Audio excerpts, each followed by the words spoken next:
Hello friends, today we'll discuss the next chapter of India Wins Freedom. In the chapter, War in Europe, Maulana Abul Kalam Azad shifts focus from domestic politics to the global stage, particularly the unfolding crisis in Europe during the late 1930s. He emphasizes how these international developments had a profound impact on Indian politics. The rise of totalitarian regimes in Germany and Italy, and their aggressive expansionist policies, began to destabilize Europe. Azad notes that the annexation of Austria by Nazi Germany, followed by Hitler's demands on Sudetenland in Czechoslovakia, indicated that war was becoming inevitable. The Munich Pact of 1938, where British Prime Minister Neville Chamberlain attempted to appease Hitler by conceding Sudetenland, gave temporary hope for peace but ultimately emboldened Nazi ambitions. Key point: Azad criticizes the British policy of appeasement, noting that it delayed the conflict but strengthened the fascist powers. Within a year, Britain was dragged into war after Hitler's invasion of Poland, and World War II officially began in September 1939. Azad then brings the narrative back to India and describes how this global crisis affected Indian political discourse.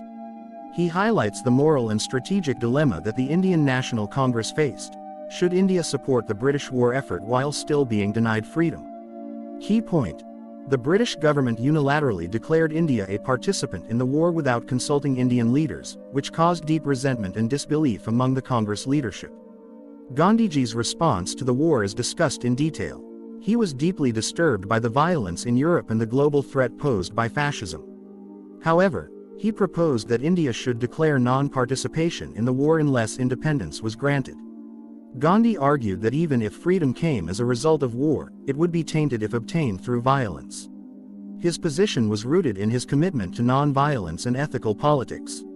Azad, while respecting Gandhiji's convictions, disagreed with this stance. He believed that the war was a conflict between democracy and fascism, and India should support democratic nations, but only if Britain recognized India's right to freedom. Key point: Azad advocated a conditional support. India would cooperate in the war effort only if it was treated as an equal partner and granted full independence. The Congress Working Committee was divided on how to respond. While some members leaned towards Gandhiji's philosophy of total non-participation, others, including Azad and Nehru, took a more pragmatic, internationalist approach, advocating that India could align with the democratic powers but not as a colonial subject. As the British continued to ignore Indian political aspirations, frustration mounted. The failure to consult Indian leaders before dragging the country into a global war only deepened the mistrust between Congress and the British government. This growing discontent eventually led to resignations of Congress ministries in 1939, marking the beginning of a more confrontational phase in India's independence struggle. We'll sum up here the third chapter of the book. Thank you.